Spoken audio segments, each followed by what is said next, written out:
మరి 100 సంవత్సరాల ఉత్సవాలు జరుపుకోబోతున్న మనము ఈ 100 సంవత్సరాలను ఒకసారి వెనక్కి తిరిగి చూసుకున్నప్పుడు ఈ దేశం ఎక్కడ మొదలైంది, ఎక్కడికి చేరుకున్నది, ఈ చేరుకున్న దాంట్లో తెలంగాణ భాగస్వామ్యం ఏంది అని ఈరోజు మనల్ని మనం ప్రశ్నించుకొని మనల్ని మనం ప్రణాళికలు సిద్ధం చేసుకొని అభివృద్ధి పదం వైపు నడిపించాలని ఔటర్ రింగ్ రోడ్డు లోపల 2100 స్క్వేర్ కిలోమీటర్స్లో 1,34,00,000 జనాభా నివసిస్తున్నారు.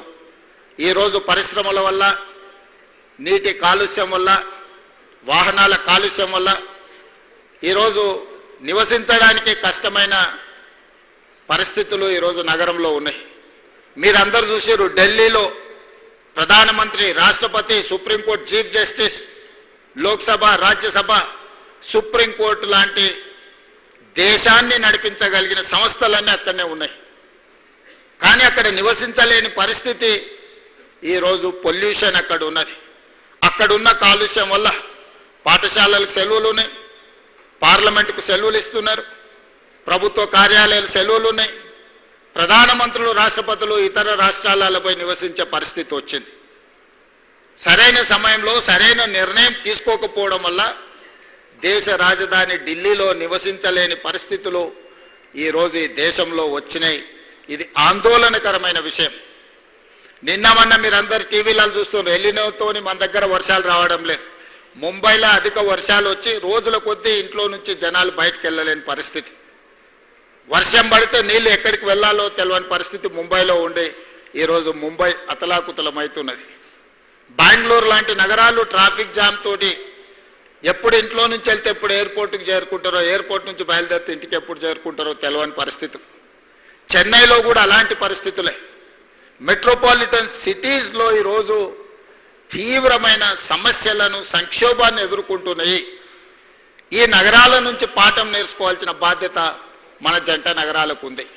అందుకే ఈరోజు హైదరాబాద్ నగరంలో మెట్రో విస్తరణ కానీ, రేడియల్ రోడ్స్ కానీ, మూసీ ప్రక్షాళన కానీ, ఈరోజు పరిశ్రమలని సిటీ నుంచి తరలించి అక్కడ నివాసయోగ్యమైన పరిస్థితులు కల్పించి కాలుష్యాన్ని తగ్గించి, సురేంద్రపాల్ సింగ్ గారు ఇప్పుడే మనకు ఒక ప్రామిస్ చేసిండు.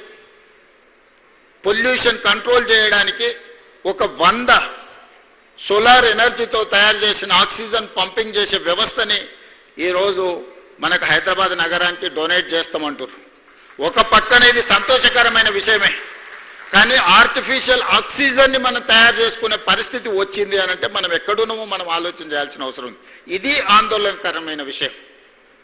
ప్రకృతిని విధ్వంసం చేయడం వల్ల, నీళ్లు నిలిచే చెరువులను, కుంటల్ని, నాలాలను మనం ఆక్రమించుకోవడం వల్ల, పచ్చగా ఉండే చెట్లను మనము నిర్దాక్షిణ్యంగా నరికేయడం వల్ల ఈరోజు హైదరాబాదు నగరం కాలుష్యానికి లోనవుతున్నది.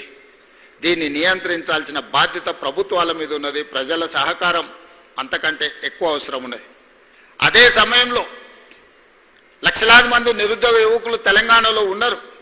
వాళ్ళకు ఉద్యోగ ఉపాధి అవకాశాలు కల్పించాలి అని అంటే పరిశ్రమలు రావాలి, పెట్టుబడులు పెట్టాలి.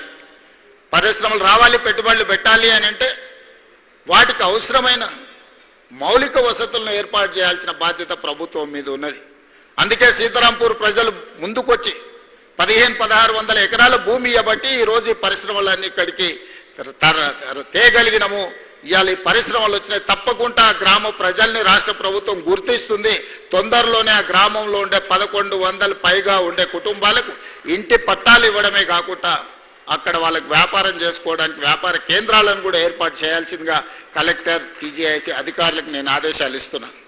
రంగారెడ్డి జిల్లా రైతులు గొప్ప త్యాగం చేయడం వల్ల ఈరోజు ఔటర్ రింగ్ రోడ్ అయినా, అంతర్జాతీయ ఎయిర్పోర్ట్ అయినా, ఐటీ కంపెనీలైనా, ఫార్మా కంపెనీలైనా, ఈరోజు ప్రీమియర్ ఎనర్జీ లాంటి కంపెనీలు ఈరోజు రంగారెడ్డి జిల్లా రైతాంగం వాళ్ళ భూములను ఇవ్వడం వల్ల, వాళ్ళు పెద్ద మనసు చేసుకొని సహకరించడం వల్ల ఈరోజు ఈ అభివృద్ధి సాధ్యమైంది.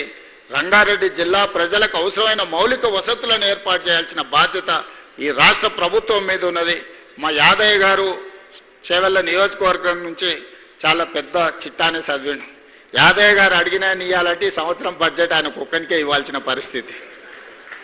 యాదయ్య గారు అప్పుడప్పుడు చెప్తుంటారు, ఆ అత్యంత ధనికమైన శాసనసభ నియోజకవర్గం నాది, అత్యంత పేద శాసనసభ్యుని నేను అని చెప్తుంటాను.